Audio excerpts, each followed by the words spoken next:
क्या आप जानते हैं कि श्री गणेश चतुर्थी के दिन की गई एक पूजा आपको आपके जीवन के सबसे बड़े संकट से बचा सकती है।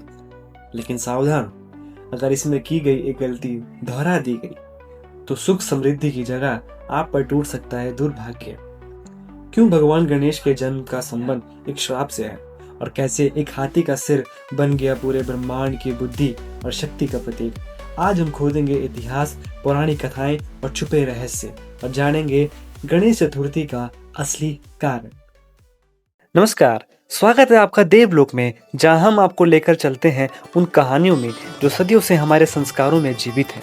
गणेश चतुर्थी एक ऐसा त्योहार जो महाराष्ट्र की गलियों से लेकर लंदन की सड़कों और न्यूयॉर्क के मंदिरों तक गूंजता है। ढोल ताशों की थाप, गणपति बप्पा मोरया की गूंज और मोदक की मिठास, लेकिन इन सब के पीछे छुपा है एक अद्भुत सत्य जिसे जानना है जरूरी। तो चलिए शुरू करते हैं बिना किसी देरी के।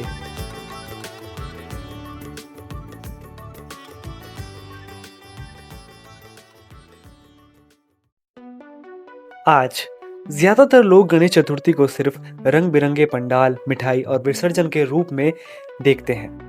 हमने इसे सोशल इवेंट मान लिया है जिसमें फोटो, रील्स और डीजे नाइट्स होना आम बात है। पर बहुत कम लोग जानते हैं कि इस पर्व का जन्म हुआ था एक बड़ी समस्या को सुलझाने के लिए। एक ऐसा समय जब अहंकार ने भगवान शिव और पार्वती के जीवन में तूफान ला दिया था, और एक ऐसा दौर जब अंग्रेजी हुकूमत के खिलाफ आवाज उठाने का सबसे बड़ा हथियार बने गणपति बप्पा। तो क्या ये पर्व सिर्फ पूजा है या एक क्रांति है? सोचिए। इस कहानी की शुरुआत होती है तब जब एक सुबह कैलाश पर्वत पे माता पार्वती स्नान के लिए तैयार हो रही थी। उन्होंने अपने शरीर पर हल्दी और चंदन का उपटन लगाया और फिर उसी उपटन से उन्होंने रचा एक सुंदर तेजस्वी बालक। ममता से भरकर उन्होंने कहा, तुम मेरे पुत्र हो, जब तक मैं स्नान कर रही हूँ कोई भी अंदर ना आए। कुछ देर बाद महादेव शिव घर लौटे। तभी बालक ने उन्हें रोका कि रुकिए, माता विश्राम कर रही है। शिव ने मुस्कुराकर समझाया, मैं उनका पतिदेव हूँ, मुझे जाने दो। बालक अडिग रहा। शिव का तीसरा नेत्र क्रोध से जल उठा। क्षण भर में उनका त्रिशूल चला और बालक का सिर धड़ से अलग हो गया। जब माता पार्वती लौटी, उन्होंने अपने पुत्र का निर्जीव शरीर देखा और उनका रोष सातों लोकों में फैल गया। विनाश की आंधी उठने लगी। तभी देवताओं और ऋषियों के आग्रह पर शिव ने वरदान दिया, पहले जीवित प्राणी का सिर लाओ। नंदी और गण देवताओं ने खोजा और एक शांत निर्मल हाथी का सिर लेकर आए।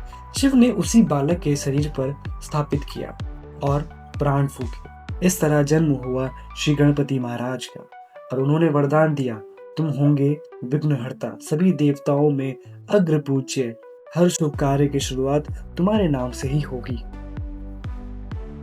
दूसरी कहानी हमें मिलती है 19वीं सदी के भारत से, जब अंग्रेजों की हुकूमत का राज था। जनता काफी डरी हुई थी और जो हिंदुस्तानियों की क्रांति थी उसे दबा दिया गया और लोगों के इकट्ठा होने पर अपराध माना जाने लगा। लोकमान्य बाल गंगाधर तिलक ने सोचा, क्यों ना इस पर्व को एक ऐसा मंच बनाया जाए जहां लोग खुलकर मिल सके। उन्होंने गणेश चतुर्थी को घरों से निकालकर सार्वजनिक पंडालों में मनाना शुरू किया और पंडाल बन गए गुप्त मीटिंग पॉइंट्स जहां स्वतंत्रता के विचार जन्म लेते। गणेश उत्सव बन गया एकता और देशभक्ति का प्रतीक। भगवान श्री गणेश से जुड़ी हुई हर एक चीज हमें कुछ ना कुछ बताती है, जैसे कि गणेश जी का बड़ा मस्तक हमें सिखाता है कि सोच हमेशा बड़ी रखनी चाहिए। उनके छोटे नेत्र जो कि बताते हैं कि ध्यान और फोकस कितना जरूरी है। उनके बड़े कान जो बताते हैं सुनने की क्षमता, और उनका छोटा मुख कम बोलने और अधिक सुनने की बुद्धि इसको दर्शाते हैं। विसर्जन हमें याद दिलाता है कि इस जीवन में कुछ भी स्थायी नहीं है, जो भी है वह एक दिन चला जाएगा। तो अपने अहंकार, लालच और क्रोध को जल में बहा दो ताकि नई शुरुआत हो सके। गणेश चतुर्थी मनाने के पीछे एक रहस्य है जो कि संगठन की शक्ति को दर्शाता है, चाहे वो पौराणिक समय का परिवार हो या आजादी की लड़ाई में जनता। जब हम एक साथ खड़े होते हैं तो कोई भी विघ्न हमें रोक नहीं सकता। तो अगली बार जब आप गणपति बप्पा मोरया कहें तो याद रखिए, ये सिर्फ एक नारा नहीं है बल्कि एक वचन है। वचन कि हम मिलकर हर बाधा को पार करेंगे। अब आप बताइए, गणेश चतुर्थी का आपके लिए खास पहलू क्या है? कमेंट में लिखिए। अगर आपको ये यात्रा पसंद आई हो तो देवलोक को सब्सक्राइब ज़रूर करें। मैं मिलूंगा आपसे ऐसी ही नई वीडियो के साथ अगली बार। तब तक के लिए जय श्री राम।